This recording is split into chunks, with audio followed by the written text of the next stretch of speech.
You know that moment when you're flipping a paratha and you see that perfect golden brown crispy crust? Or when you sear a steak and get that deep, savory crust that's just unbeatable?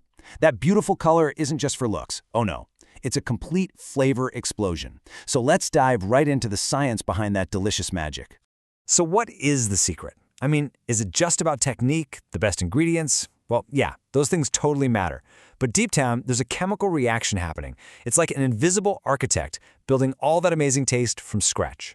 And that secret has a name, the Maillard reaction. Yeah, it's named after the French chemist who figured it out way back in 1912.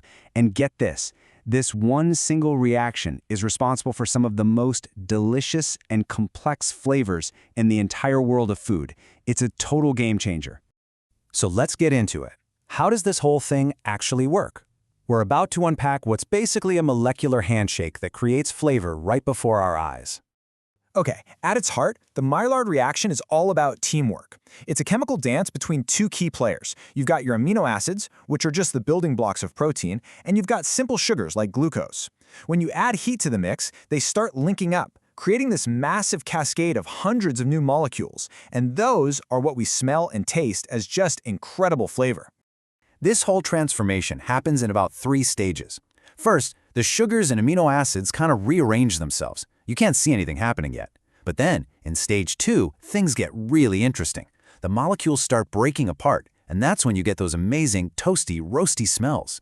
And finally, these little guys link up to form big polymers called melanoidins, and boom, that's what gives us that signature deep brown color and savory taste. But hold on a sec. Isn't all browning just caramel? You know, like when sugar turns brown. That's a super common mix-up, so let's clear the air. Because not all browning is created equal. We're really talking about a tale of 2 very different reactions. Okay, so here is the #1 thing to remember. The Maillard reaction is a team effort. It absolutely needs both sugar and protein to work. That's how you get those savory, meaty, complex flavors. Caramelization, on the other hand, that's a sugar-only party. It's literally just sugar breaking down all by itself. And that's what gives you those sweet, nutty, buttery notes, like in caramel candy or the top of a creme brulee. And this table just lays it all out perfectly. Just look at the temperature difference. The Maillard reaction gets going at around 140 degrees Celsius. That's 285 Fahrenheit.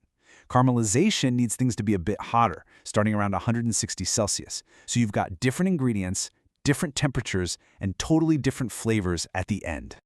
Okay, science lesson is over. Let's get back into the kitchen and actually use this stuff. We are going to hack the perfect crust by mastering the golden rules of browning. Burn this number into your brain. 140 degrees Celsius, 285 Fahrenheit. That is your target. That's the temperature the surface of your food needs to hit for that Maillard magic to really kick off. So how do we get to that magic number? Well, here is the single most important rule of all. Get rid of water on the surface. See, water boils at 100 degrees Celsius, which is way too cool for the Maillard reaction to happen. So as long as the surface of your food is wet, it's just gonna steam. It won't brown. That's why rule #1 is non-negotiable. Pat your food completely dry before it even thinks about hitting that hot pan.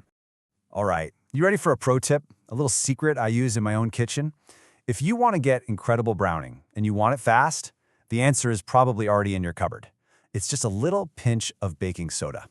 So why on earth does this work? Well, it turns out the Maillard reaction just loves an alkaline environment. It basically puts it into overdrive. Baking soda is alkaline, so if you add a tiny pinch to your onions while they're cooking, they'll turn a beautiful brown in like half the time. This is the exact same science behind traditional pretzels. They get that quick dip in an alkaline solution right before baking, and that's what gives them that iconic, deep mahogany crust. It's a neat trick, right? We've spent all this time chasing that perfect golden brown color. But is there a point where it goes too far? Can a good thing actually become a bad thing? Well, unfortunately, the answer is yes.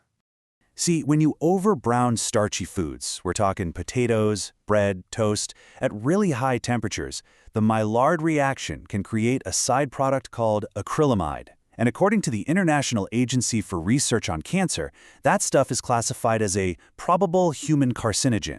Now don't panic, it's all about finding the sweet spot. The key takeaway here is to aim for a beautiful, golden yellow or a light brown finish. Definitely avoid dark brown or black. This way, you get all that amazing flavor while keeping the risk super low. Oh, and here's another tip. For things like French fries, soaking the cut potatoes in water before you cook them can help wash away some of the stuff that forms acrylamide in the first place. So we've seen how to control this reaction in our own kitchens, but let's just zoom out for a second. This one chemical process is absolutely fundamental to so many foods we love, and our obsession with it, well, it's basically written into our DNA. Just think about it for a second. That crust on fresh bread? That's Maillard. The deep, complex flavor of roasted coffee beans? Maillard. The process of kilning malt to create different kinds of beer? You guessed it, all Maillard. Even with fancy modern techniques like sous vide cooking, that final step is almost always a super quick, high-heat sear. Why? To kickstart the Maillard reaction and build that flavor. And speaking of coffee, check this out. Those melanoidins, remember, the final brown product of the Maillard reaction, can make up nearly 29% of the dry weight of roasted coffee beans. That means almost a third of what's in your morning cup is a direct result of this one reaction. It's just wild. And you know, there's a deep-seated reason we're so drawn to these flavors. For our early ancestors, the smell and taste of cooked food was a powerful evolutionary signal. It basically screamed, hey, this is safe to eat. It's free of germs, it's easier to digest, and it's packed with energy.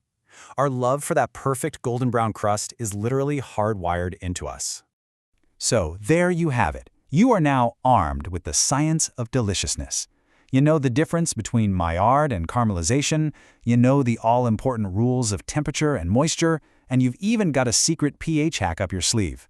So the only real question left is, what are you going to cook first?